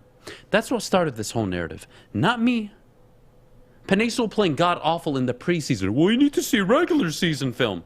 So against the starters, you need to see it. But against the second and third and fourth stringers and guys who are not even in the league right now, that's not enough, right? That we can dismiss. Okay, we can dismiss that. Fine. That's fine. Makes absolute no sense to me. Keep him at right tackle for the rest of the year. I don't care anymore. I'm not going to sit here and argue about it. I hope he does a damn good job. As long as he just doesn't look how he looked in the preseason, I am okay with it. But when you look that bad, somebody's got to answer some questions. And nobody has. And that's the thing all of you keep hiding from. You're hiding from his oh, well, we need to see him in the regular season now. You guys just don't get it. Hold on. You got to Jamar Chase looked bad in the preseason. How's that working? That's a horrible comparison. I mean, he played wide receiver in the preseason, and he's playing wide receiver now. So it's different. We're comparing a wide receiver to an offensive tackle who the technique completely changes on the right side of the ball compared to the left side of the ball. But I forget, I'm talking to idiots. So I'm going to close the chat. I'm not going to bother because these people are genuinely stupid. And we're going to move on. What's our next segment? I got to take a pie to the face, don't I? All right. And Fish, put some extra whipped cream on that thing because he deserves it after all. Can I ask why I'm You're always negative about the Lions, and I hate listening to you. You're what's wrong with media today. If you don't like the Lions, you should find another team to talk about. Shut the hell up. I don't hate the Lions. I'm not negative on them. I'm the guy that told you before the season ever started that this was a rebuild and that you in 3 years are likely going to be a damn good football team with all the draft capital and with the background and the track record that Brad Holmes brings to the table. I am that same guy. There is something idiotic about comparing a guy who takes a step out with, pushes off the right foot, goes out with the left, and comparing him on the opposite side where he pushes out with the left and goes out with the right. Totally different technique, but you know, what do I know? It's not like we brought on a draft expert and had him explain the situation. No. Why believe me? Why believe me? Oh, it's preseason. It's deceiving. A lot of things in football are deceiving. You know what's deceiving? That he was so god-awful in the preseason at right tackle and somehow showed up week 1 in the NFL against one of the best edge rushers and did a damn good job against him. That must be very deceiving. Russell Brown, NFL, he's a scout. You guys are came on and told us the same thing. Let me take my pie to the face. Let's go to break. I'm ready for this. Let's get out of here. Right, Adam's you about to blow his top off. Wow. Oh, wow. Okay. We got to get out We're of here. getting a little show. But, you guys, before we can get to Adam's pie in the face, I got to tell you how you can hang out with us at Woodward Sports this weekend for the Lions game. You guys join Woodward Sports live for our Lions pregame at O'Toole's in Royal Oak for the Lions game versus the Steelers. It is our pregame with Jose Cuervo from 11 a.m. to 1 p.m. Drake Bell, Ryan Armani, Maz, Jade, and myself will host the pregame live on Woodward Sports and 101.1 The Riff. All right, and you guys know the party don't end at the pregame. You got to go to the postgame as well with Stick and Anson at the 2-minute warning of every Lions game. It is always at the Brass Rail on Adams and Woodward, starting live at the 2-minute warning of every game. To get their reactions and crowd interactions, there will be DJs, drinks, and a Woodward Sports VIP section with food and more. So make sure you stop by after every Lions home game at the Brass Rail, Detroit. All right, we are heading to break. When we come back, Adam will take a pie to the face. So stick around. We'll see you after the break. Hi, I'm David Hall from Hall Financial. Did you know mortgage rates are still at generational lows? If you haven't refinanced your home loan yet, there's still time. Now is your second chance to refinance. You could lower your monthly payment, eliminate credit card debt, or even take cash out by using your home's equity. Call Hall Financial now to get started with your free 5-minute mortgage review. 866-CALL-HALL or chat with us online at callhallfirst.com. Make sure you download the Woodward Sports app in the App Store and the Google Play Store today. Take Woodward Sports with you wherever you go and listen live on your phone or mobile device.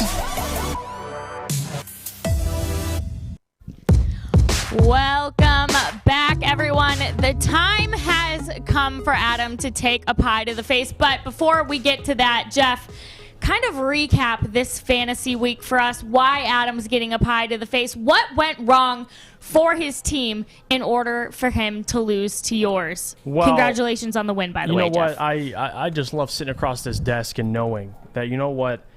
Last night, Najee Harris was, 3 points short of beating me. And I beat Adam. Najee was the last player to play. And he was facing Chicago on a Monday night game, a game that I was very worried about. If he gets in the end zone twice, I'm screwed. He got in once and 60 carries. And you know what? Or 60 yards, sorry, not 60 carries, 22 carries.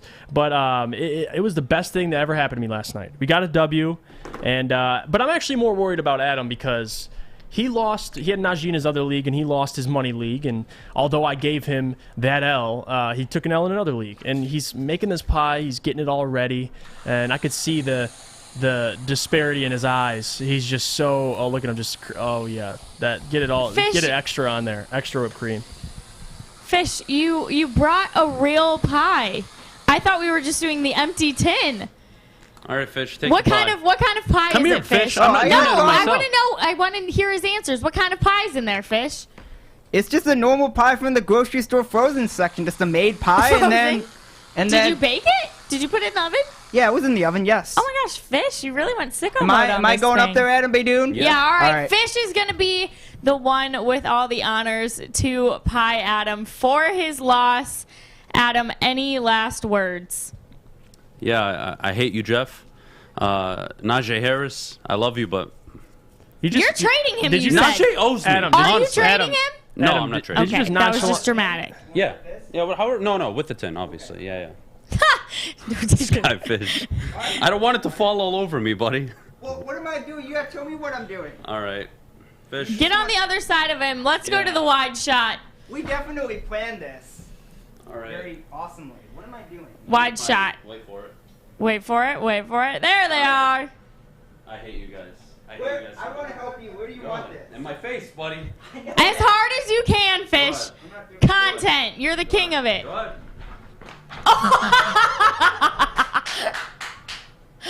I feel so bad for everyone that's listening on the radio because they Hey, Lions fans. don't get to see. Lions fans, stand up.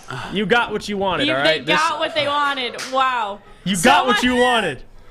Pie. Is